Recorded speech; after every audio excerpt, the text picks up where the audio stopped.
Good morning, everyone. My apologies for starting 3 minutes late. There's a lot of people to get in the room today. It's all right. We're just waiting for the to mute herself because I've got an echo. Don't need to hear myself twice. I will carry on while they try to sort out the noise in the background. So, apologies and changes in membership. We have apologies from Councillor Shirley Smart, who represents IWELK, but we're very lucky to have Emily Brothers. So welcome, Emily, on behalf of IWELK. It's good of you to be here. Changes in membership. We've got Rachel McKernan to be replaced by Maria Bunce, who's not here. And Rob Mitchell, welcome. Is our New Hampshire and Isle of Wight Constabulary representative. I think, what are you, Inspector? Superintendent, oh sorry. Superintendent, our superintendent. So it's really good of Rob to come over today to see how this all operates. As we all know, this is a statutory board that we have to have by law. And it's lovely to see Michelle online, because I had your apologies, Michelle, so it's really nice to see you online. That's really good.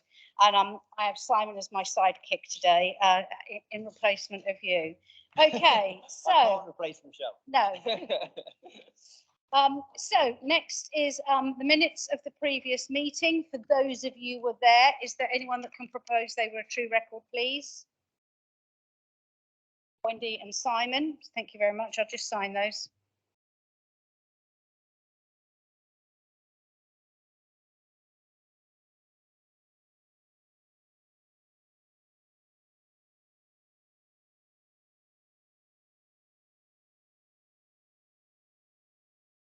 Okay, that's lovely. Thank you very much. So we move on to item 3 on the agenda, which is declarations of interest, please.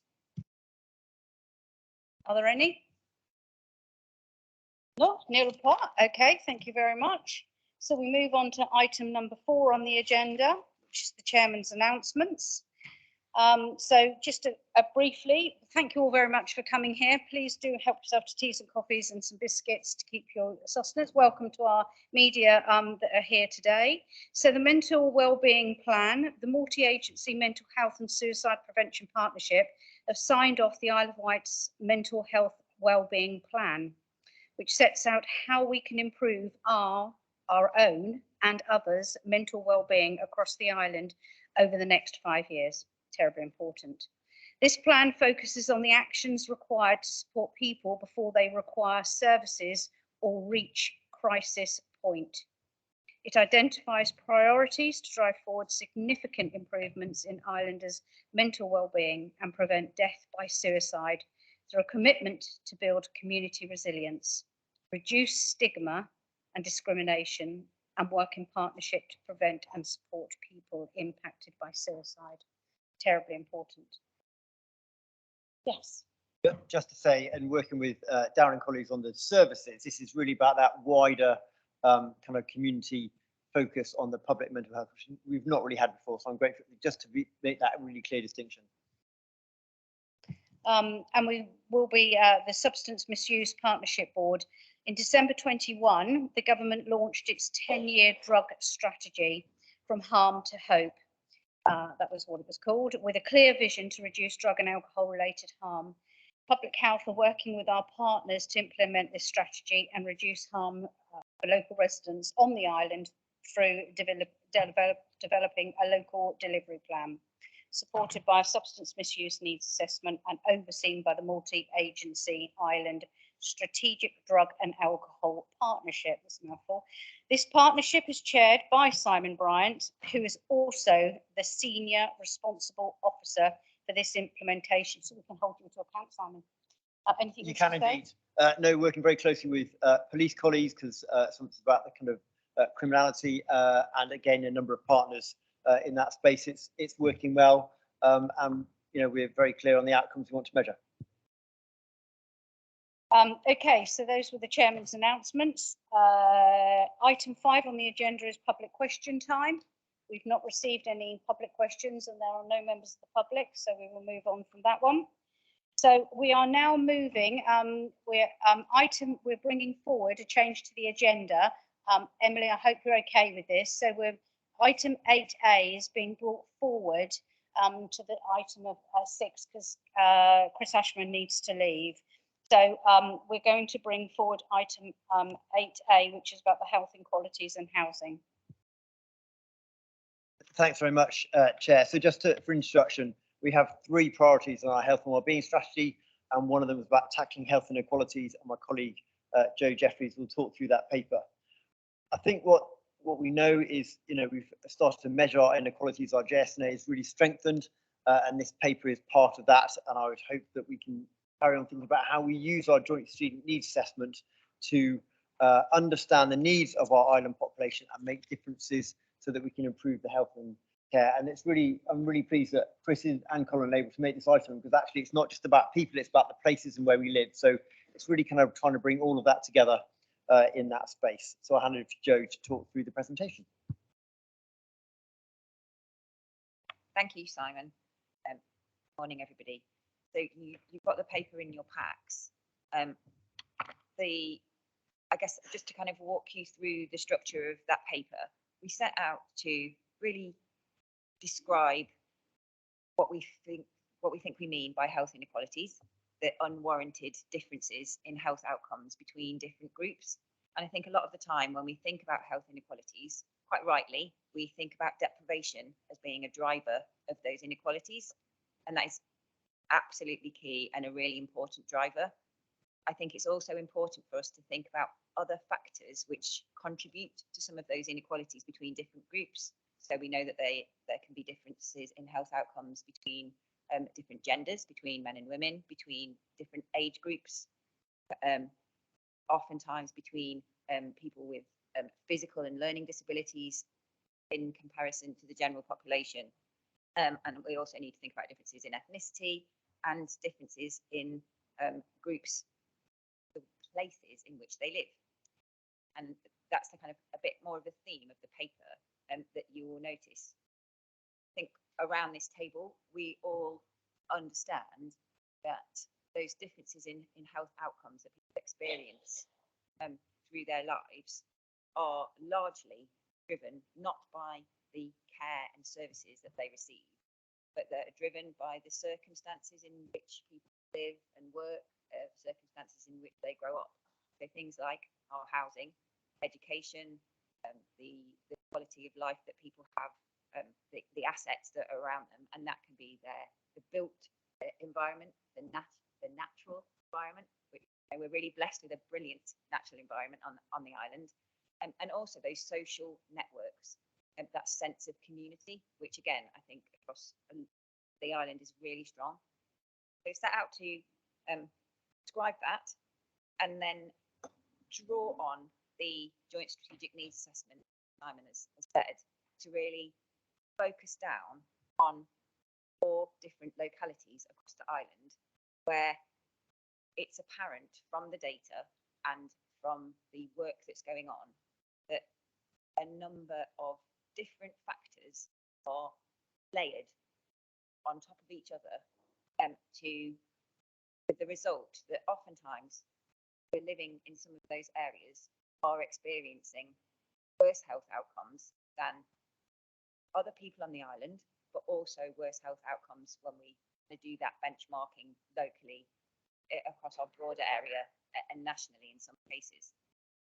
And I think it's really helpful to, and I can walk you through some of these slides, to think not just about the time in which we're living now, but to almost look back to understand what has happened over time to get us to where we are now. We absolutely need to be looking forward and thinking about what it is we can do together as partners to tackle where we are now. But like a lot of things, I guess, in life, if we're not understanding how this has come to be, it's always more difficult to tackle those challenges. So the 4 areas that we've kind of delved into a little bit within the paper are the Freshwater and Yarmouth wards, some of the wards around Ryde Central, the long strip of the Bay area, and the Pan, Parkhurst and Honey Hill area. later on within that paper, we have then set out to describe, not comprehensively, I am sure, but some of the work that is already in place and being led. And we've set out the work that's being led and delivered by public health, but we've also really sought to describe some of the other work being led by other parts of the council and by other partners, which will contribute to tackling some of those inequalities. Some of that work might stand out as being very focused on particular groups. I think it's important to realise that other work that may not have that place, that locality on the label, by the nature of the work, is set out to try and tackle those inequalities at a broader level. And hopefully there are, you will be able to see within those sections things that are going on and that you are aware of, and it's I guess what I'm trying to set out in the paper is to allow that kind of shared understanding, bring together some of that work that various different partners are leading on, so that we can start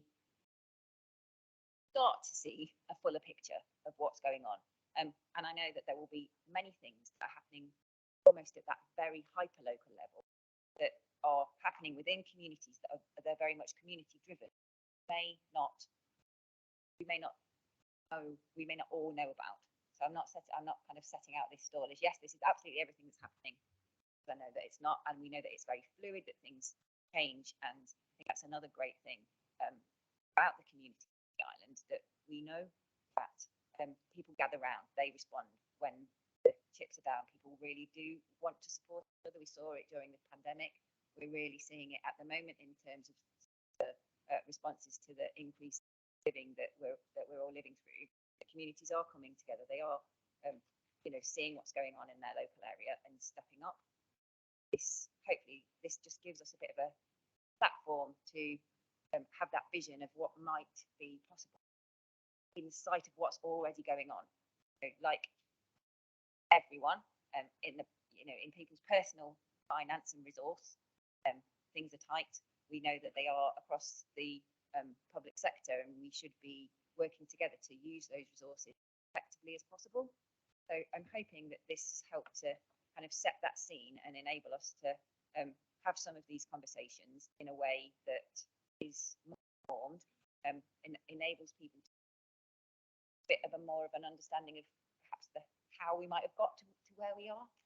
And I'm very happy to kind of talk through any of those slides. If people want to dig in a bit more detail, go through the 4 area slides. Those of you who are eagle-eyed possibly noted that there are within the paper, I've talked about 4 localities. Slides only have 3. The last slide somehow got lost. I have got it here, so I will make sure that you all see that and that gets included in the pack. But yeah, how would you like to? Yeah, thanks, Joe. I think from my perspective, this really starts to give that kind of detailed understanding of our population, and it's how we use that. And we were talking yesterday in the placeboard, how we really start to embed that in our plans and really think about that. It's not an easy ask, but I think this is a start. And I think what we're saying is, can we have a further conversations with colleagues and really use this as a kind of springboard to dig down and understand what we want to do more. But as you say, Joe, I think those population pyramids really show how our population has changed over the last 100 years. When you see it as a kind of visual going through it in a kind of a slideshow, it really shows that. But I think it also helps us think really differently about our ages, because inequalities aren't the same. When you look at the West White, it's different from the Bay, and they're all slightly different. So how do we play that into the health outcomes that people are going to experience? Are there any questions? Emma. Thank you very much. It's just I'm trying to keep this a little bit big picture, but I'm just thinking about one of the drivers around adult health inequalities and early death is around early childhood trauma, and where and how you might link in some research around I know you want to break it down by place, which is great, but how you might think that evidence of trauma or trauma way of addressing. Yeah, I think childhood trauma is an area that we're understanding more and more about. going forward. There's a really strong programme led by the Office of Police and Crime Commissioner, but actually it has focused on that angle and working with that office and with police colleagues. We're trying to really think about how we embed that in health, and it's part of the ICP strategy going forward. So I think it is, yes, we understand it, but I'm not quite sure we know how to tackle it except by having trauma-informed services, but I don't think that's enough. So when Ross speaks, I think we'll start to see that connection. Councillor Karen Lucioni. I saw a report recently that because a lot of shops are being changed into dwellings, etc. Actually, children don't have enough area to grow up and learn how to walk. You know, don't have enough space and stuff. I think this is really quite a key area for me when we're looking at housing and converting places. That's the reason I wanted Chris in this room, because actually place and people are so connected, and it's great. You know, the conversation we have with Chris are really positive, because we're trying to think about how we do the place plans to enable people to live healthy lives rather than just be kind of nice places to live, but actually to be healthy as well.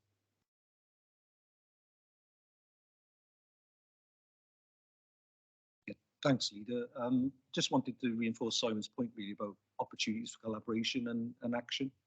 And just to flesh out from the paper, they're both referenced in the paper, the current structures that do exist, the report to the Health and Wellbeing Board, and really just put out a plea to everybody to engage with those.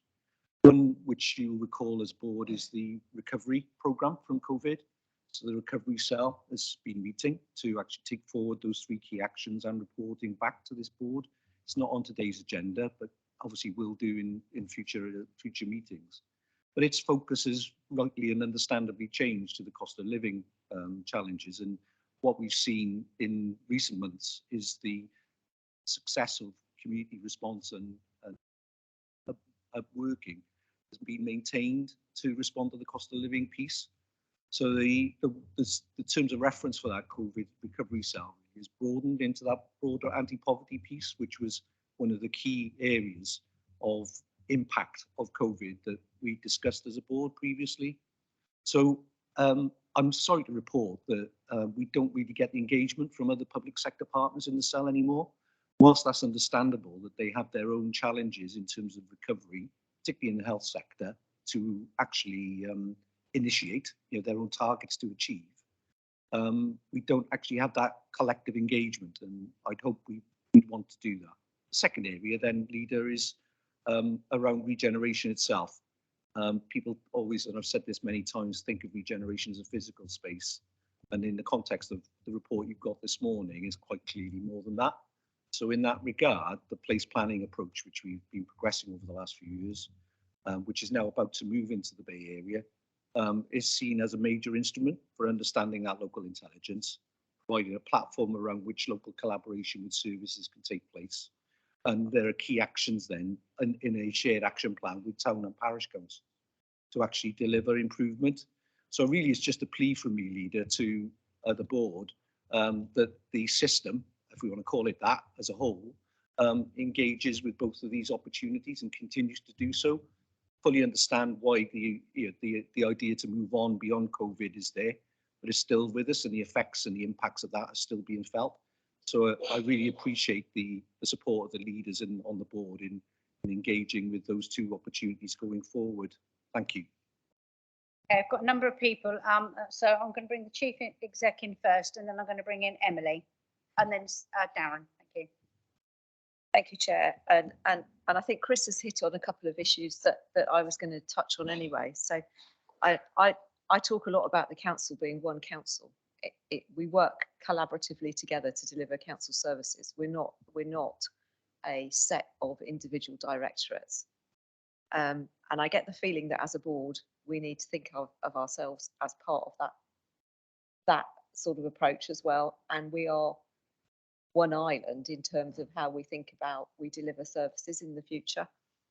And I was listening to Joe speaking very eloquently about the paper, and the question that raised in my head was, so what does this mean? What does this mean about what we now do with this information and how we work differently? And Chris mentioned the Shared Prosperity Fund and the placemaking arrangements that are in place in various parts of the island, actually linked in some areas quite strongly to the areas that you've identified with the health inequalities work.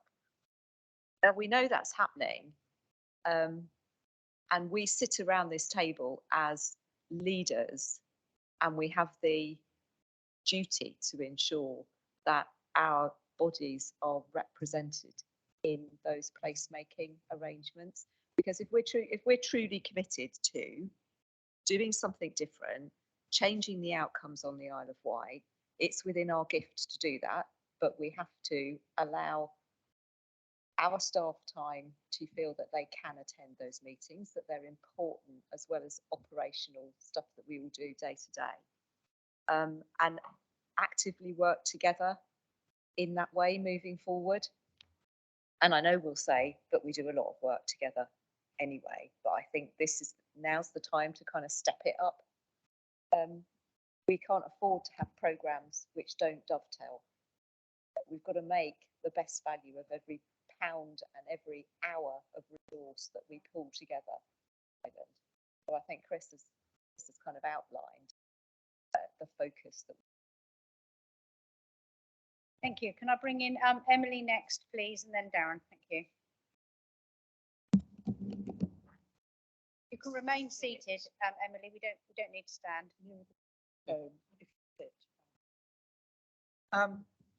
Thank you, Chair. Emily Brothers, Isle of Wight Association of Local Councils, which is the body that represents the town and parish councils on the island. And we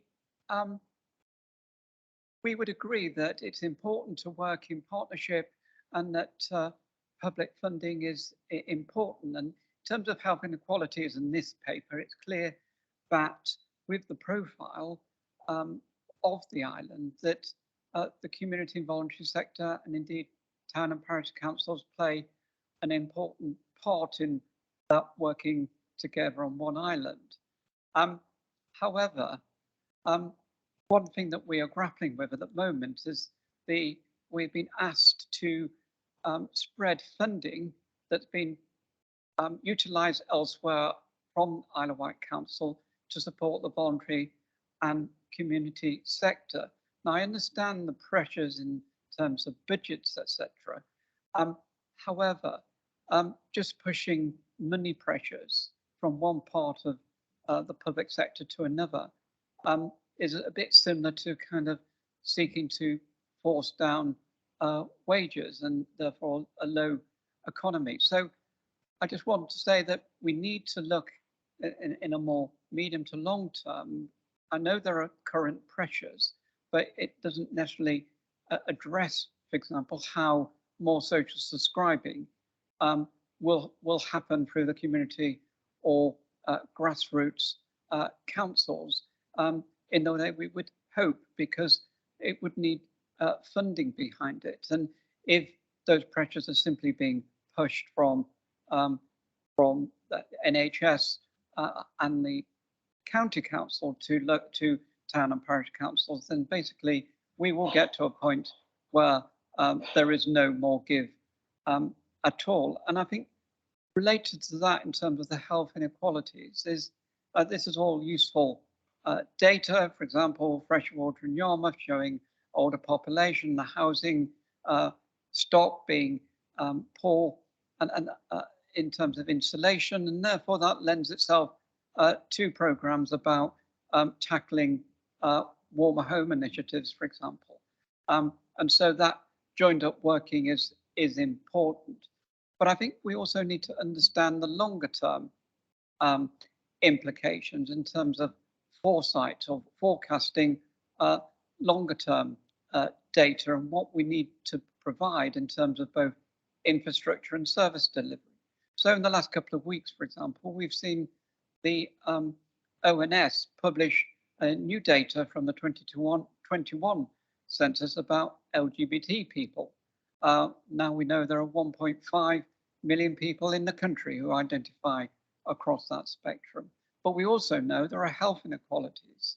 And with growing numbers, particularly of Gen Z population, 16 to 24, and being twice as likely to identify as LGBT, and that trend is likely to continue, that we need to, be addressing in the long term how we deal with those health inequalities that affect particular groups and which are likely to grow even more, in the way that we should have done many years ago about tackling the social trends of the older population, which of course we knew of 20, 30 years ago, but clearly have inadequately addressed.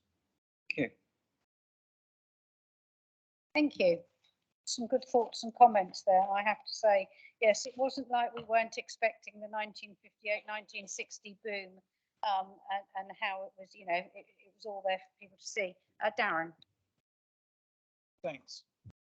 I guess I sense a degree of frustration in some of the presentation, and it may just be me sensing that. And I think my question was going to be, along similar lines to Chief Executive, actually, that I think there are some things that we're already doing that we need to align and completely join up. But I don't think I know enough about them. I'm being honest there, and therefore, I think sharing some information, providing some information, and sharing all that really incredibly helpful, because we can then start to say, are we doing the things that we need to do? Do we need to do something different? And really, my question is, what's next? How do we start to say, we can analyse and analyse and analyse, can't we? Until actually we're down to in Sheep Street, and that's great, but actually we've got a duty across a wider population here that to work through. So that's a bit of a ramble at the end, but it's what's next really, and how do we align things? Are we making that? I don't know if everyone's got, I think there's a couple of things to me. There's something about how do we make sure that the JSNA data is real and connected, and I think we could do some work, and maybe when Michelle and I talk about metrics often, just think about how we embed that in our thinking. And I think now we've got a stronger place board than yesterday actually defines what this board does. And I wonder with Chris, if we do some work on place and bring that here to really understand what we're doing in the place agenda, which I suspect the nice ones that health colleagues aren't so cited on, because that's not the business. So we could do that and then work out how we move that forward. So that could be a really strong agenda item at this next meeting with the JSNA. And after this meeting, I'll work with Sarah to make sure there's some really clear kind of themes coming out. So there's a clear emails, and this is what we're learning, so that you can share that with colleagues and we start to move that forward as well. I would agree, a bit more clarity. We've got the data now, which is really good. Those graphs are like, I mean, what a shock. Seeing some of those graphs, I don't know whether the media have delved into them, but goodness gracious, and it forecasts really what we're facing. So it's now digging in to how we deal with this, rather than just having the graphs and going, oh yeah, I'm moving on. We need to delve down to make the changes. So is there anything else on item 8A that anyone wishes to raise before we move on? No, okay. Just move back to my agenda. So are we doing 8B now as well? Go back to the agenda. So We're going to go back to the agenda. Okay. It's just I didn't want to forget our two housing people at the top there, because I can see them very clearly. Okay, so now we're moving back. So thank you, Joanna, for all of that. I mean, it was really interesting data. And to be honest, it's almost a meeting in itself, just trying to understand that data. And how we move forward on that is massive amount of work, and I think having it as a one gender along with it's just not doing it justice. I think we need to do have just another meeting just around it. So moving on to item number 6 now. This is to receive an update paper from the Better Care Fund for signing off. Now, who's going to do that? Oh, Laura's doing it, because I was looking for Ian Lloyd. Okay, thanks, Chris.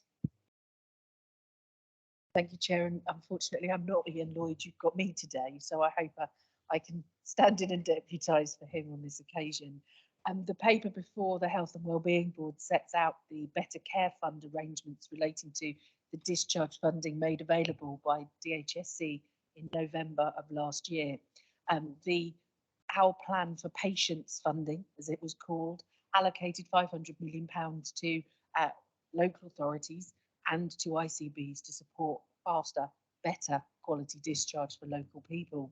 And working with colleagues at the ICB, we've been able to allocate that funding or the portion of it allocated to the Isle of Wight to implement a number of schemes.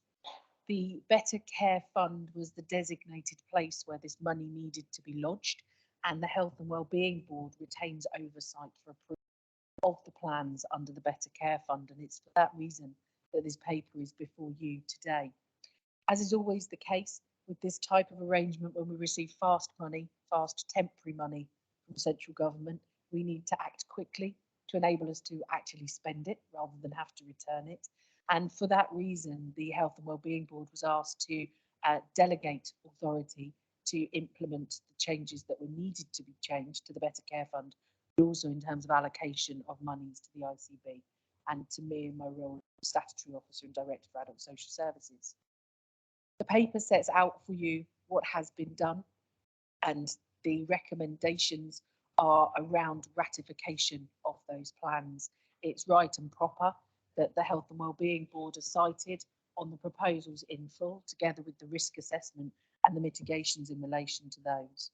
So you'll find at paragraph 26 of the report 4 proposals for the board to consider. The first, ratifying the recommendation for the development of the Adult Social Care Discharge Fund determination and their approval in line with the national and local requirements. The second, ratifying the Chair's decision to delegate authority to Michaela Dyer and to myself to meet the mandated deadlines. The third, ratifying the final plan presented to you as part of this report. And then finally, to approve the variation of the funds into the Better Care Fund for this financial year 2022-2023 as part of that Section 75 document and contract between the parties. I don't propose, Chair, to go into any more detail. There's lots of information, and if colleagues have any questions, please feel free to contact either myself or Michaela, and we're happy to talk you through. But I think the only point I would make is that all of these plans, as always, are worked up in partnership with colleagues at the ICB and with colleagues at the NHS Trust. Okay, well, a number of hands shot up, Laura. So first up was Darren, and then it's Councillor Karen Luciani. Thank you very much, Leader. Laura, thank you very much for the introduction of the paper. Just a question, it's a comment, really. Completely support the paper, and we have benefited significantly as an organisation and as an island from this additional central funding, albeit a temporary source of funding, which is a source of frustration, but we'll leave that to another day. But I just wanted to say thank you for the allocation of this and the impact that it's had on our patients and the population of the island. Thank you. Karen? I just wanted to say that I work in social care, so probably a bit maybe taken in this. So it's a declaration of interest at the start if Karen is involved in the care sector. I'd like to say thank you for the amount of work that you had to do. At least it was a decent sum of money, so it was worth the extra work. When we have these paltry sums given to us and we have to spend copious hours, so a mountain of work in order to receive this money. But like Darren said, absolutely imperative that we had it, because I don't know I just tried to think what situation we would have been in without it. So if there's no one else that wishes to comment on it, can I just have your sort of hands up to say that you're quite happy to approve this? Yeah, I think that's enough. Is there anyone that's really against it? I hope not. No. Okay. Thank you very much. That gets put through. Thank you.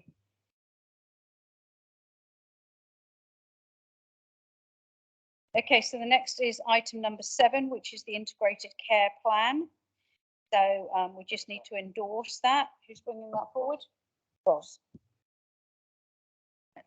Let's see if I can work the tech for a start. Thank you. So first of all, thank you so much for inviting me. I had colleagues that I think came to the last Health and Wellbeing Board to update this meeting on the progress that was had been made or was being made and what was planned. And today is just really about, for the Health and Wellbeing Board, pleased to endorse the interim integrated care strategy. So I just want to give you a really, really quick gallop through the paper, if that's okay, but it'll take me a couple, hopefully not very long. And just to remind people what the aims of this is, and I think it really builds on loads of the conversations that have already taken place this morning, so I'm hopefully can just sort of demonstrate a couple of those as well. So the aim of this, as I said, it is interim, so we can flex it and change it. But I'm hoping people can endorse the direction and some of the content that we've got in there. So the aim is to develop one overarching strategy across the whole of the Hampshire and Isle of Wight population. And the aim is to build on the work that each of our local places are doing. So the stuff that the work and the priorities that are already happening on the Isle of Wight and our other places. How do we build on that, and how do we better coordinate what we do together on some things? We absolutely know place is important.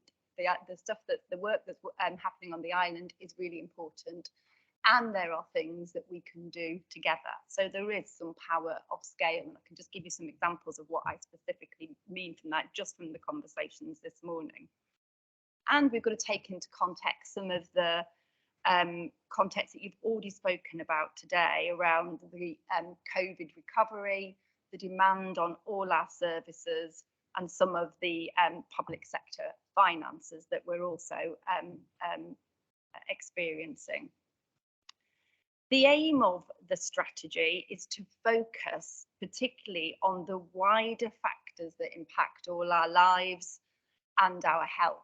So how do we really improve together the wider health and well-being of our local people?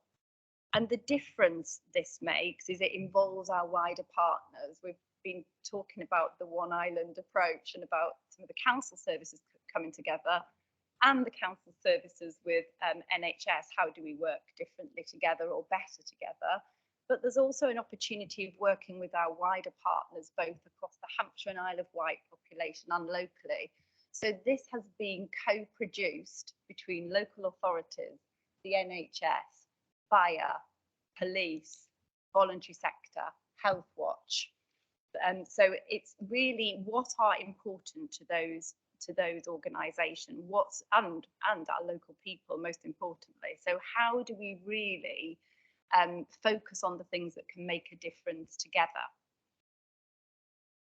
And the final bit that this is really different, I think, for is that this is supported, the development and delivery of this strategy is supported by a formal integrated care system joint committee. And that joint committee will be made up of local authorities and the NHS, which is different from what we've had before. So it's supported by a really a statutory body that will bring the organisation together with wider partners there.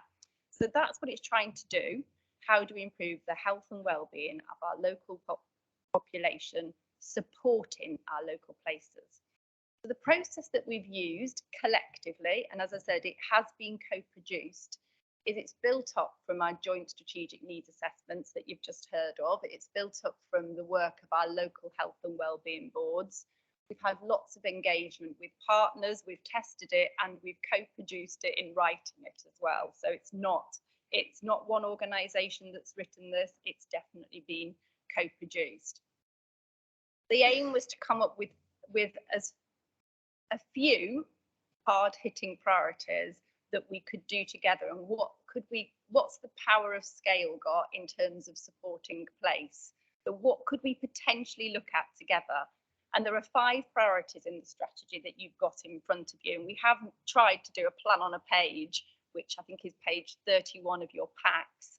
And the 5 priorities that everybody has got behind and said we must do something together on this are around children and young people. So how do we really improve the outcomes of our children and young people collectively?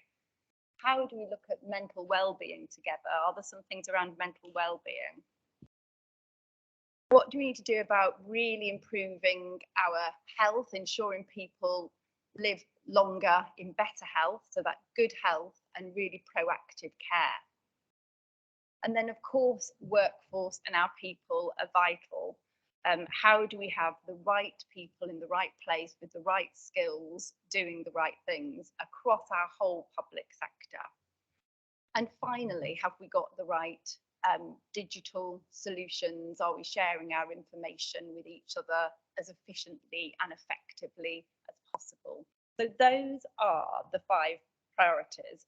And just in terms of some of the things I've just reflected on this morning, some of the things that we could really look at doing, so what is the power of scale? Just in terms of a few little examples I've heard this morning, the stuff around the impact of childhood trauma, really, really important locally, but could we do something together collectively that we could really look at the impact of that and what we want to get behind? We also talked about the Gen Z and how we could, which was brilliant insight on how we can look at our data and insights better if we know that's coming through. How do we look at our vulnerable populations amongst that age group in a bit of a different way? So I think there's something around those sort of things that we could potentially do better together. So finally, the next steps are really be grateful if people could endorse that today, and that's the right direction of travel. And the next bit will be, how do we actually deliver it? So we've sort of done this bit, but now the exciting bit is, what do we actually pick on out of those 5 things? Because they're quite big topics. So how do we pick on a few things within those 5 topics that we really could get behind together that support what local communities are doing? So I'm just going to stop there. Okay, a number of people did put hands up, and I am keeping a note. Councillor Debbie Andre was first from Children's Services. Thank you, Chair. Really good to see this positive start come through. As this is my portfolio, Children's Services Education, you would expect me to focus on this area, and it's good to see that children and young people have been highlighted as one of the key strategic areas. However, looking closely at page 15 on the children and young people's elements that are put forward, I do actually have a number of concerns. Whilst it's, we've heard a lot about partnership working and working as not only one council, but more collaboratively with partners. Absolutely, that is the way forward. We know that. But can I ask, in terms of the work that's already being done by Children's Services and in education, has a mapping exercise been done? Because we want to avoid duplication. For example, I am concerned where I see increases in education, health and care plans. Parents often see an EHCP as a golden ticket. It's not, and we are working very hard in Children's Services to change that narrative. And I think it's really important that we are all on the same page. It's about the early intervention, absolutely. It's about quality assessments. It's about getting, if those initial assessments are right and correctly identify the needs of the child, it is not a given that it follows on to an EHCP. It also mentions in the report about supporting families. We are on focused family-based multi-professional support. We are held up on the Isle of Wight and as an exemplar for our family hubs.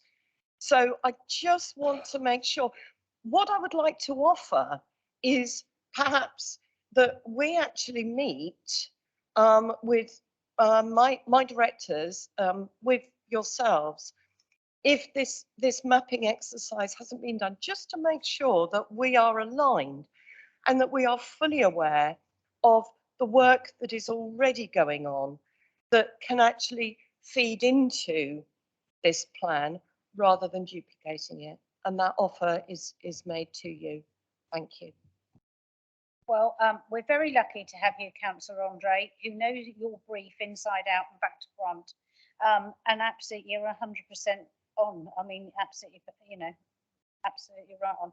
I wasn't going to bring everyone back. If you want to, Ros, wait to come back, because I've got so many people now wishing. So if you want to make notes to come back and answer, that would be really good. So we'll come back at the end and answer. So the next one was Simon, then I've got Emma, and then Michelle. Just to, Councillor Andre, I agree, how are we going to bring these together and make sure that we're all aligned, thinking what the needs of our place for the island and how that links in. And Ros and I on speed dial quite often just to make sure we have aligned that, because as we lead our place in this Health and Wellbeing Board, how do we make that real for a large geography? Focus on the other two areas, I think we have aligned well. So the leader's announcement at the beginning about the mental wellbeing plan, well, that feeds into the mental wellbeing strand.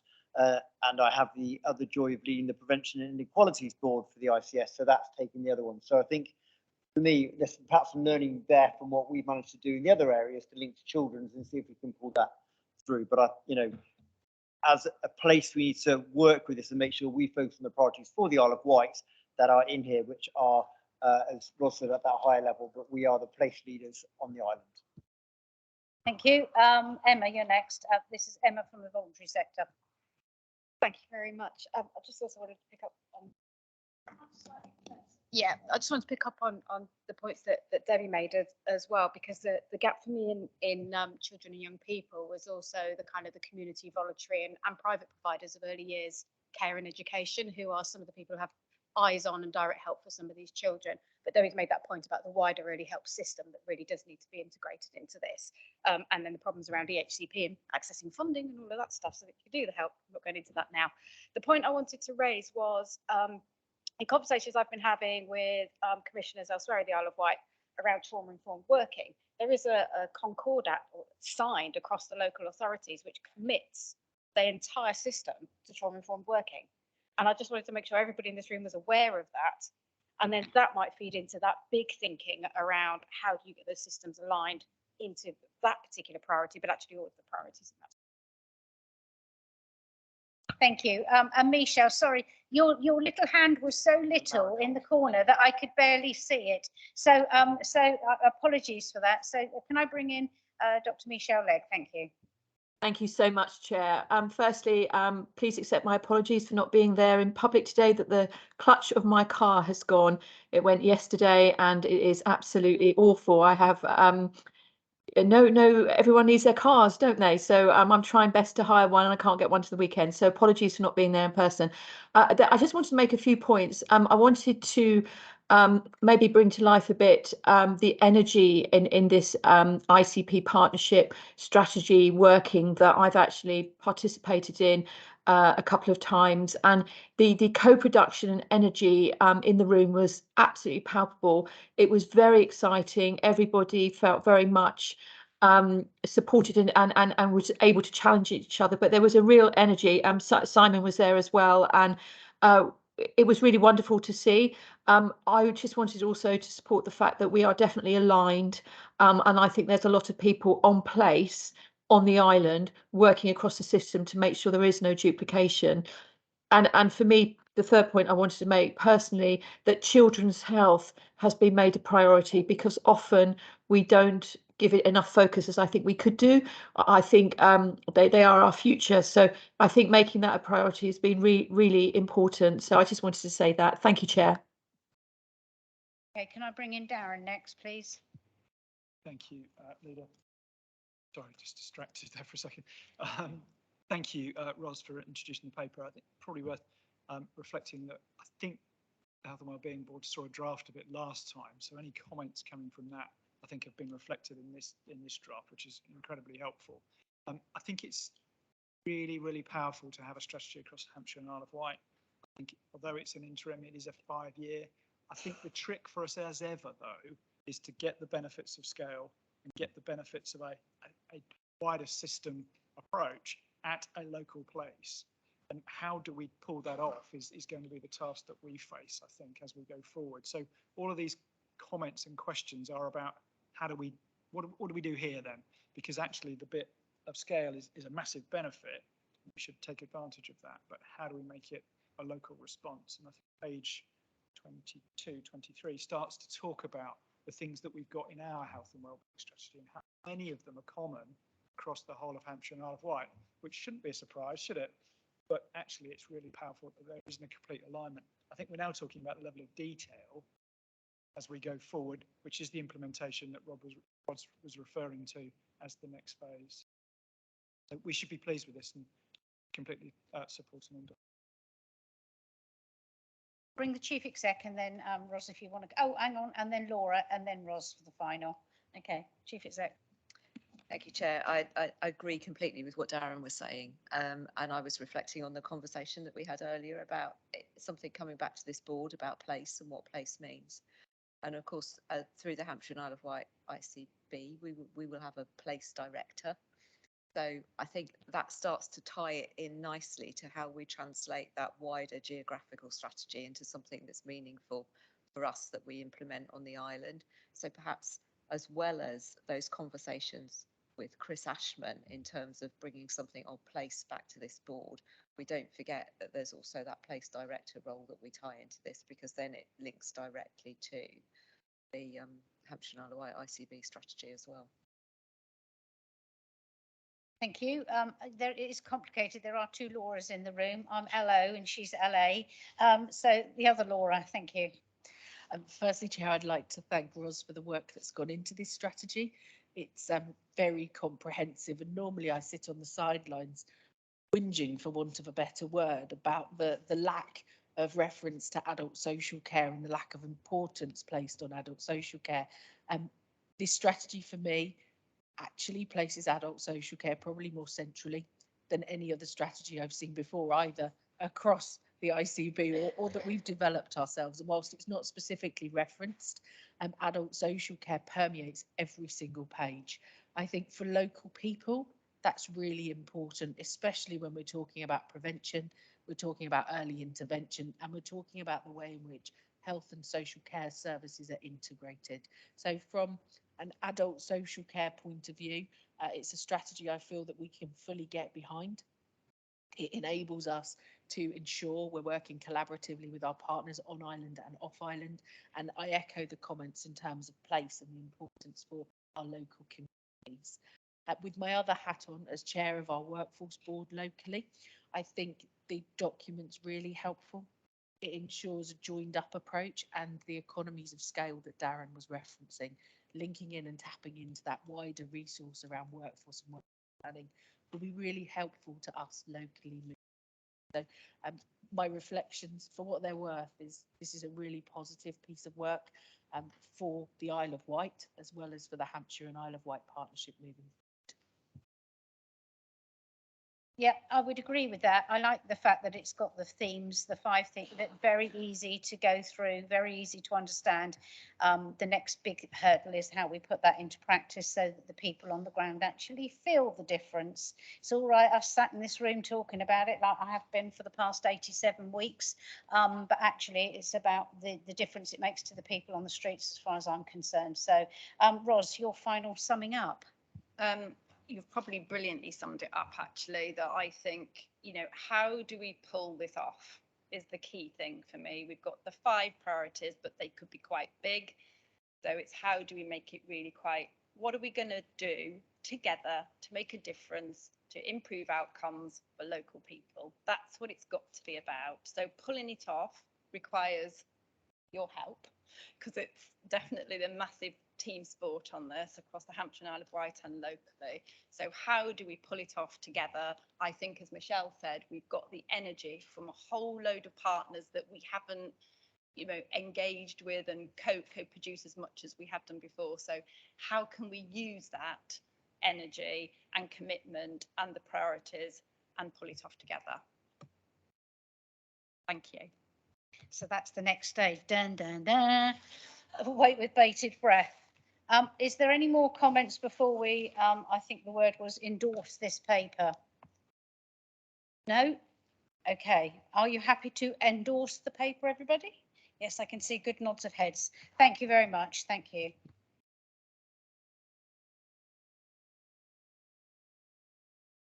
I missed that. Okay, so moving on now to 8, yes, it's 8B now, isn't it? Housing and its relationship with health. So is this Jamie and Dawn coming in on this one, Colin? Jamie and Dawn. Just Jamie and Dawn. Okay. Before Jamie actually starts, I'm a bit peeved actually, because probably this is your last health and wellbeing board, isn't it, Jamie? Before you, what's the word? Before you jump ship and go to Southampton. I don't know how they managed to poach you. Yeah, I know, you see, people don't realise. Yeah, I don't know who gave you permission to go. I didn't as leader, so I don't know how that happened, but anyway. So yeah, so if actually Simon wants to give a quick introduction before I bring you two in. Simon. I'm grateful for colleagues because this is one of the Health and Wellbeing Board priorities around that. Housing is such an important issue, and it's a link between housing and health this board wants to focus on. We've got a kind of formal bit to note that as part of strategy, and then we can have an informal kind of behind closed doors workshop after that. So I'll just hand over to Jamie and Dawn, and grateful for their input. Thank you, Simon. So I'm assuming everyone's had eyes on the presentation. What Simon asked for me to do today was to kind of give a bit more detailed presentation around the links between housing and health. I think numerous colleagues today as part of the agenda have spoken about the health inequalities that we're obviously here as a board to try and tackle. So what this presentation does is specifically focus on the impact of housing. And recognises that ultimately homes provide the living environment that dictates our future health. What was interesting when I've done a little bit of research around this was just recognising the significant impacts that housing can have on the life course of individuals, and recognising that this is primarily through 3 pathways: quality, security and affordability, which I'll touch on in a little bit more detail as we go through the paper.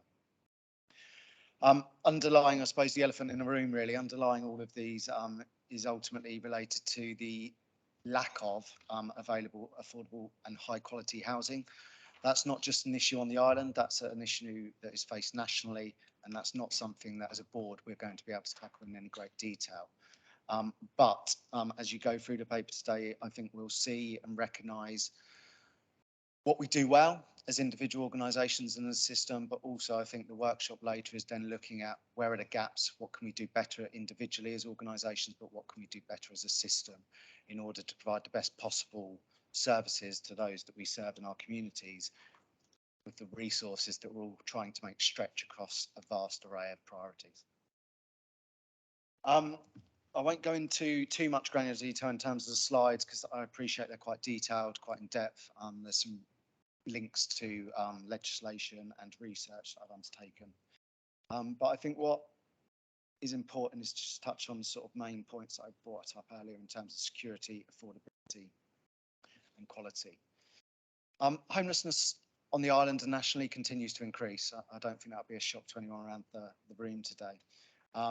Due to the cost of living, due to other various factors such as the economic climate, homelessness is rising. There are challenges with people being able to afford properties that are available. That's a specific issue on the island, but I know that's not the island in isolation. And that leads to people having to grapple with really difficult choices around whether to put food on the table, whether to heat their homes, so on and so forth. I think it's very easy sometimes to forget the impact that that then has on children and parents in terms of their well-being, children in terms of their education and access to nutrition that they need in order to be able to focus in their schooling, so on and so forth. So I think it brings home sometimes, I suppose, the importance of some of the things that I think we all take for granted, and housing is a fundamental aspect of that.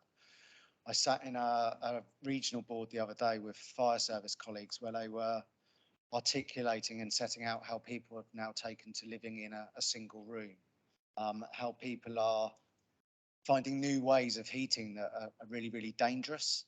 And I think it just put it into context for me that actually we all, I suppose, go home and think about turning the central heating on, so on and so forth. But when households and individuals are in difficult moments and don't have the money and the finances to be able to do what we take for granted sometimes, that actually they're resorting to really dangerous ways of trying to keep themselves warm, really dangerous ways of trying to find food to feed their families.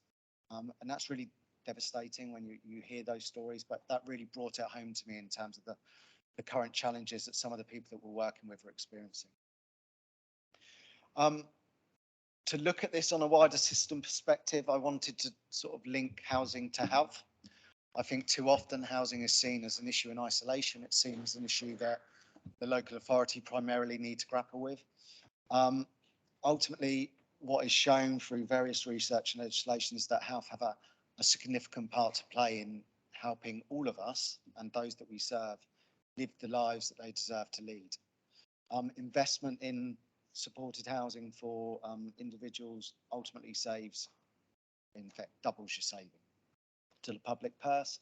And the figure that I found when I was looking at some of the research was just the estimated cost to the NHS of poor housing lived in by older people, and by older people it says 55 plus, so I take that tongue in cheek, but I think 624 million, and that's a significant sum. And I know I sit around multiple rooms speaking to people about the impact of mental health and the fact that actually if we invested in mental health and we invested in prevention activity, or we invested in adaptations in a slightly more creative way outside of sometimes what people have to tick in order to get those services, we provide a much better and more humane service for those that we serve. And again, I think as we go into the workshop later, it's kind of challenging ourselves to think about how we currently deliver services and the barriers that we create rather than remove to enable people to access the vital services that they need in order to live healthy and independent lives for as long as they can practically live those lives.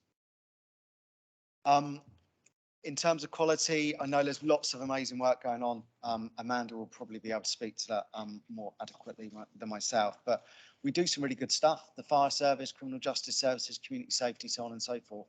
There's some really good stuff that we do locally. There's some really good innovations, but we need to do more and we need to be better at what we do. We need to look at strategically how we use the VFGs, how we use other grants that are available to other parts of the system in order to ensure that we're not duplicating resources and that we're efficient in what we're doing. As resources become tighter and tighter, we obviously need to be smarter, and this board is pivotal in terms of looking at how we can do that more effectively and smarter moving forwards. And again, I suppose just to conclude really, what's set out throughout the paper is the detrimental impact on health with poor housing or the lack of options around housing. There is only so much we can do.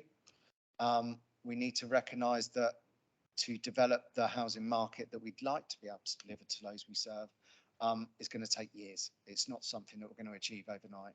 But I think there are some quick wins and some medium-term things that we can do as a system that will provide people with the best quality of life that's practical and possible for their individual circumstances. It will ensure the resources that we have available are used in the best possible way for local people. And for me, it's what we come to work to do.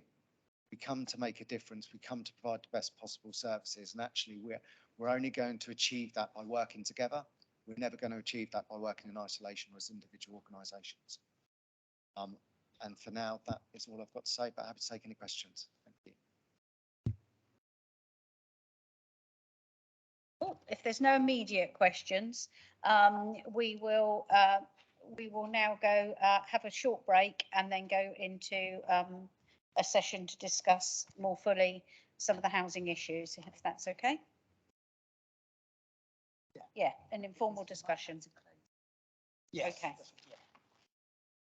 Okay, I have to formally close this meeting now. Thank you very much. So thank you for that. And then we will, oh, there was members' question time, but there's no members asking questions, so we can do it. Okay, so if I can say it's 10:38, because we have a digital clock now, I don't have to guess.